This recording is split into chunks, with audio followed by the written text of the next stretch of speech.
Yeah. Good afternoon, Trinidad and Tobago. Well, DD, the settlement day, 1:15 p.m., the Industrial Courts of Trinidad and Tobago. I'm here with Dr. Dhelia Gabriel. After 7 years of toiling, fighting, after 7 years of protests, fasting, praying, after 7 years of struggle, after 7 years of saying to Trinidad and Tobago that I'm sorry,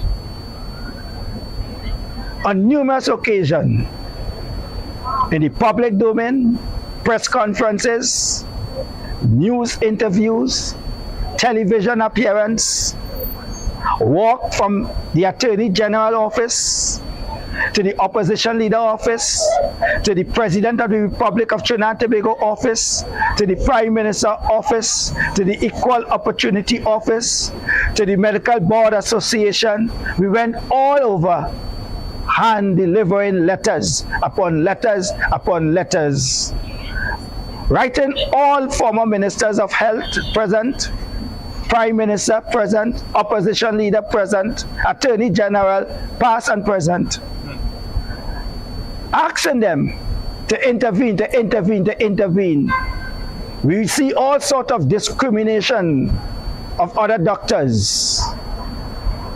They say all sorts of things about her. I don't want to go into it right now, because right now, God is working with her. And she's here with me. She also, with her friend Bernard, who said, Mr. Eversley, I am coming to give her 100% support. And the rest of people who supporting her physically, who done in prayers with her, those who contribute to her legal cause.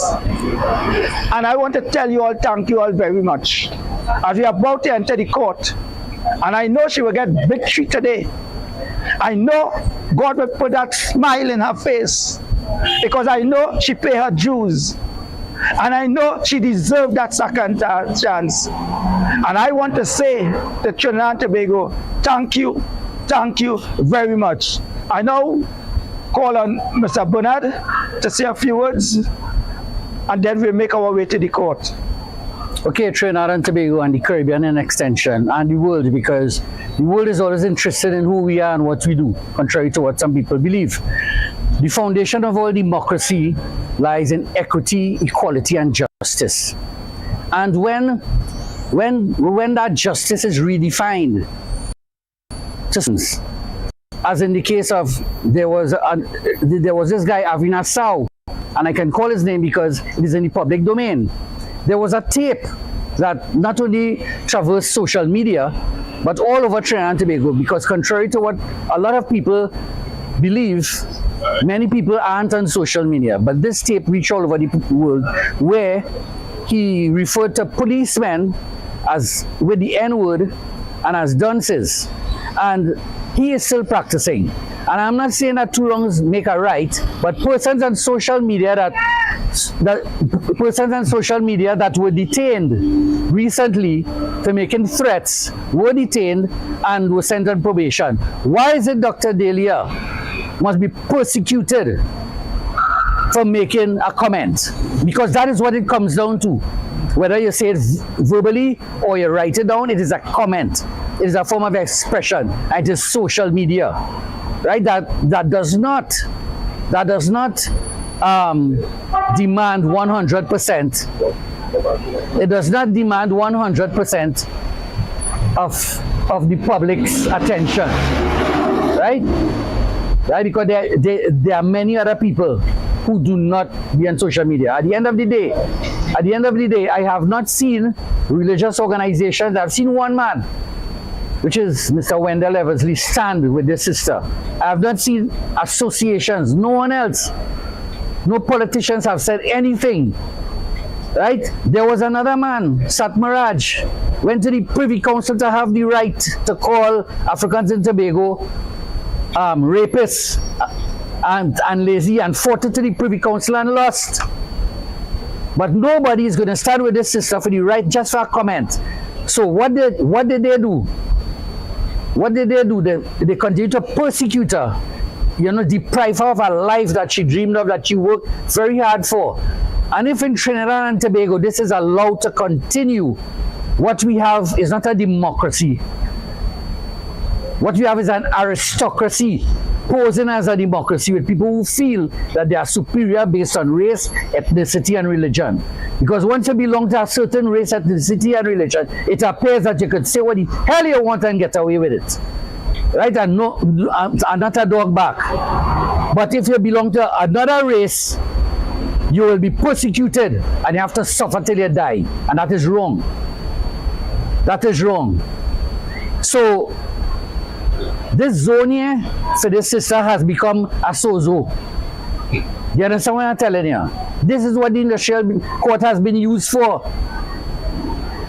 Right? As a zone of special operations of people who worship discrimination and inequality more than God. Right? And we need to put a stop to that. Right? And there are parallels between persons losing jobs and what Dr. Dhelia is going through. But that is a conversation for another time. But today I came here to support my brother, to support Dr. Dhelia. Right? I came here to support her because she has to have real guts to be going through this for so long and not giving up. Mr. Eversley has to have a huge heart and a great conscience. Because without God in you can't have a conscience. And it appears that we live in a society where less and less people have God in them. So they have no conscience. And at the women fancy, they will be persecuting people. Right? So I hope everything goes well. Because, we hope for the best outcome. Because we have seen a judiciary on the other side fail us. Where white collar crime is concerned. We have seen a judiciary on the other side fail us in so many areas where justice is concerned, justice on time. Right? So, I wish you all the best. I wish you all the best. I've been busy fighting battles, so that's why, right? I've been fighting battles at URP and all this, it's many battles, but today's a special day. Right? So all the best to you all, brother. Yeah. Doc. Thank you. Okay? Okay. All right. Good afternoon, Trinidad and Tobago. As you can see, we now come out from the court, and I just want to give you all our update on what is taking place so far concerning Dr. Dhelia Gabriel matter. As you can see, the ministry asks for time concerning the settlement for Dr. Dhelia Gabriel. And Dr. Dhelia Gabriel also have to produce certain documents by the 27th of this month. And we'll be going back in the court on the 26th of February where the settlement will continue, and by then it should be concluded. I don't want to say much more, and I want to thank the public for support. Also, I want to ask the public to continue to support financially to her account where this legal matter is concerned.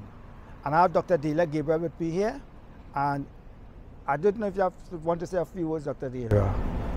Yes, I want to say thank you all to those who have contributed.